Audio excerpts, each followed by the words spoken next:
dit stadion en zo, daar kan je een keer rekening mee houden. Maar het probleem is natuurlijk de manier waarop dit gaan is. Hè. Elke keer weer een nieuwe teleurstelling, elke keer gaat het wel net goed op het moment dat het moest. Fouten maken, daar kunnen we discussiëren, dat zeg ik goed aan. Maar buiten het veld, in het veld, door hele geleding, iedereen doet zijn best, maar meestal met je fouten. Nou, en keuzes willen maken, ben net goede keuzes geweest. En dan zit het ik nog tjen. Dan ben ik meestal ja, maar kan weer had ik pech gehad. Maar het kan net alleen maar pech zijn dat je onderaan. Nou, daar wil ik wel van zeggen. Kijk, pech roep je op je af en geluk dwing je af. Hè? Dus laten we het erop voorstellen. Er is geen enkele twijfel. Aan het eind van de streep sta je gewoon waar je hoort te staan. Dat geldt voor de kampioen. En dat geldt ook voor de degradant. Ja, maar het gevoel bloed wel hing dat het net zag in hoefde. Want als het in de winterstop, wat wij hem waarom zorgen, sta je in de winterstop, sta je 8 punten voor op de Graafschap. Hij krijgt 2 keer won, eindelijk won. Ja. En dan 2 keer aangekomen. Maar een prima wedstrijd uit bij Excelsior, fjouwerien, goed zoekend. Winterstop, pijntjes, mooi herstellen. Nou, weer vooruitwerkje naar het tweede seizoenshelft. Ja, als toen zijn hier is het van ja, maar luister, Cambuur helpt aan nog maar 4 punten. De trainer gaat voort en ze willen laatste.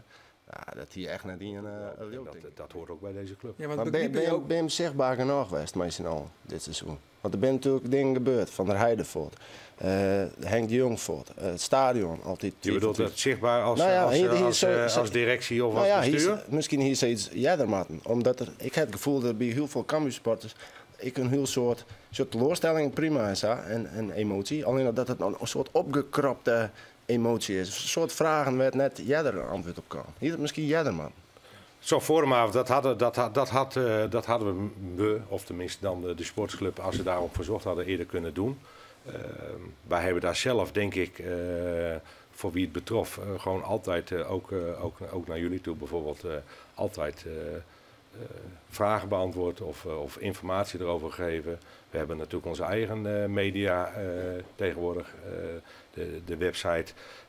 Dat had misschien beter gekund. Maar wat hier nu dan concreet, als het nou waarom draai koest, wat hier nu dan concreet oorzaken?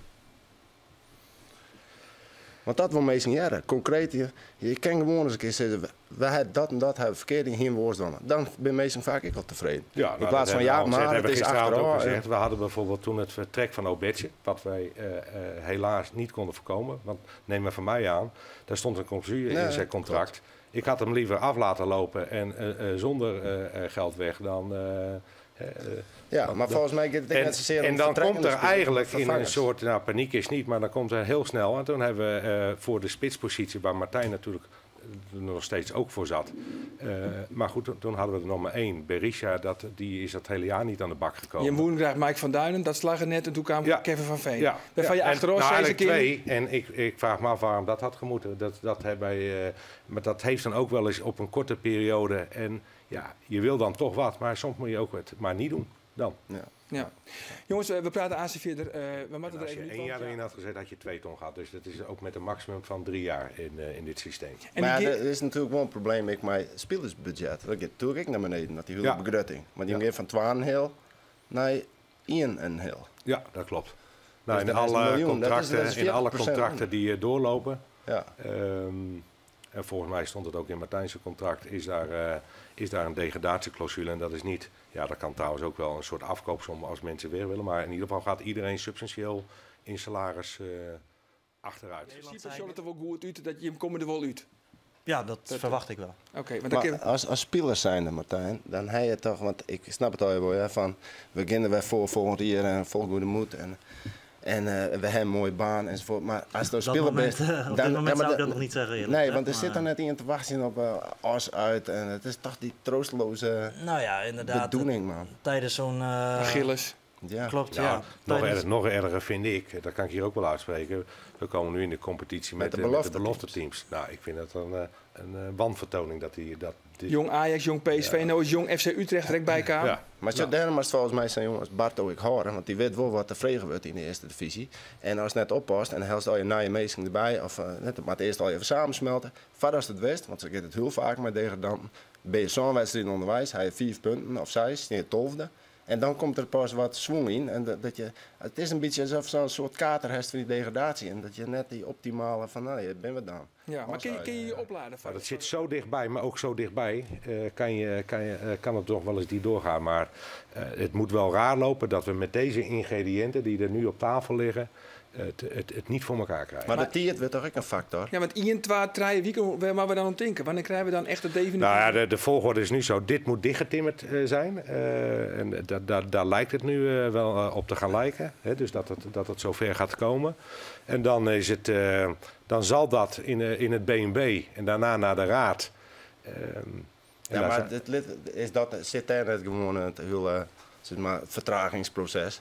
Dat de politiek, het moet zakneed worden dat iedereen het ruïnes is en ik de meeste... Nou, niet meer. Dat is misschien wel in het verleden gebeurd. Ik heb wel het idee dat nu die neuzen wel langzamerhand dezelfde kant op gaan. Dat is ook een tijdje dat ik vond, en dat heb ik ook wel uitgesproken, dat het iets minder van harte was.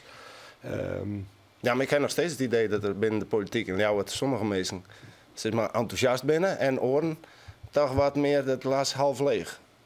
Ja, dat zit denk ik ook wel een beetje in het Leeuwarden en de Leeuwarden politiek. Ja, maar het wordt het maar.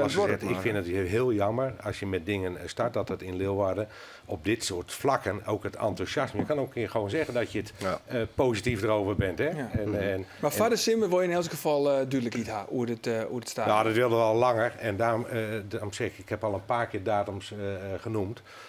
Het wordt nu ook wel tijd als we naar buiten komen, dan is dat een heel positief. Als het proces ten einde is, dat het bouwen nog het snelst is geweest. Okay. Ja, dat denk ik eigenlijk ook. Ja, maar op een gegeven moment ben je toch klaar mee dat je denkt van, smoor er maar in. Ik bedoel, dat zou werken. Maar in het stadion. Dat hoop ik niet. Dat hoop ik net.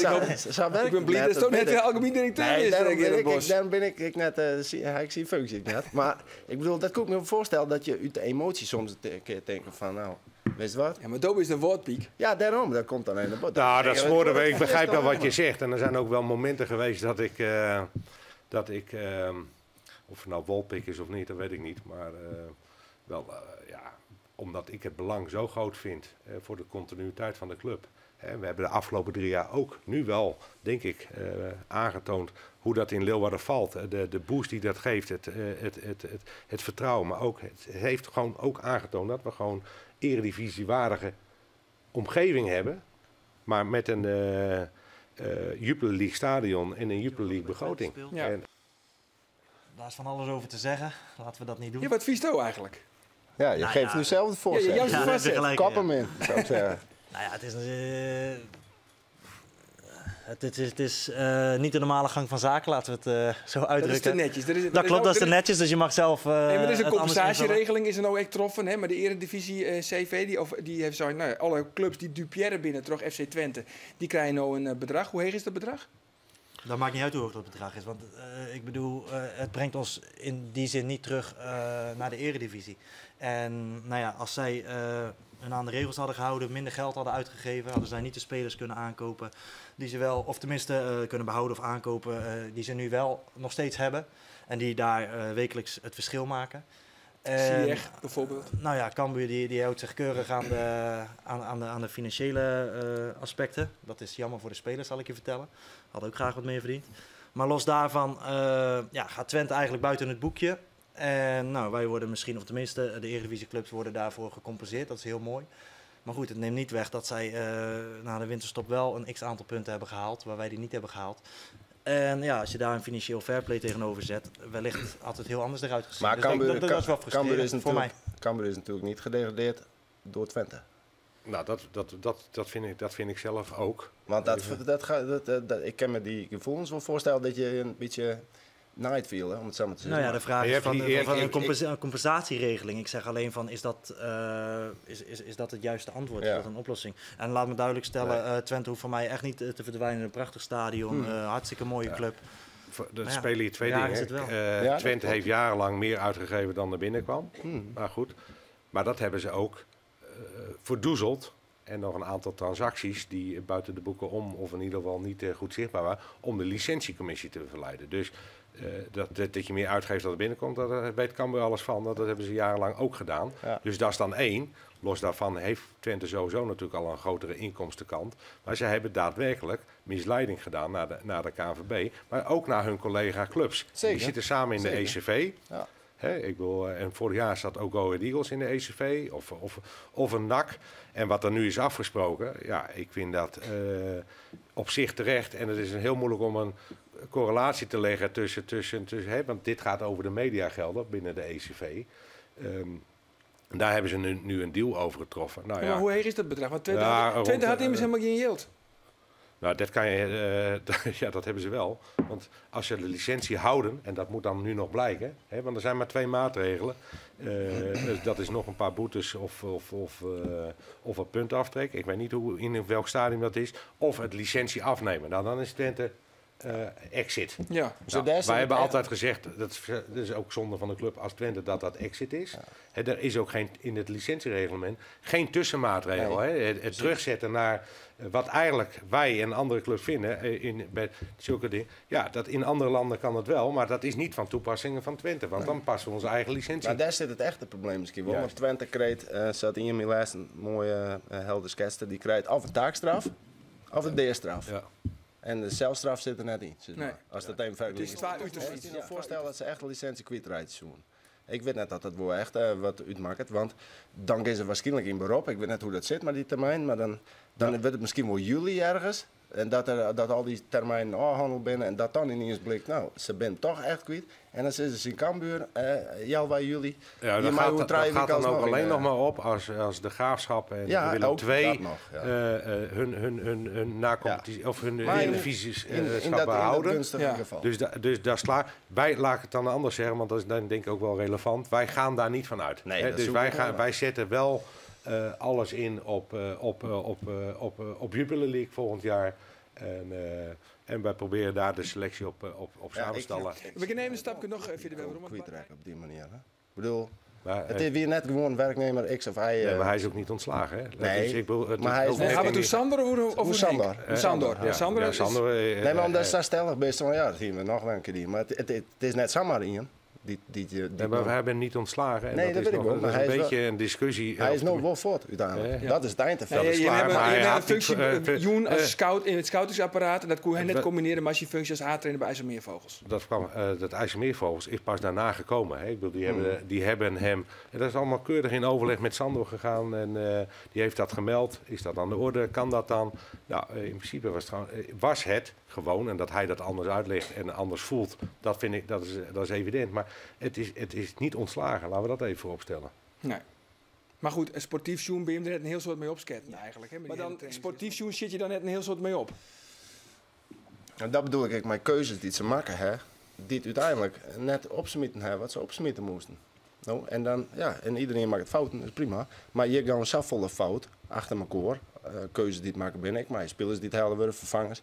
En tuurlijk die willen net hellen zo van, nou ja, we hellen maar Kevin van Veen en Rai Vloed en een show wel. Ik bedoel, ik snap wel dat meesten daar goede berichten van hier of goede verwachtingen van hier. Maar uiteindelijk binnen te veel dingen, er zijn maar te veel besluiten naam die het net goed uitpakt binnen. En dan wordt het een sneeuwbal en dan krijg je dit. Ja, ben ik niet helemaal met je eens. Het is alle kwartjes.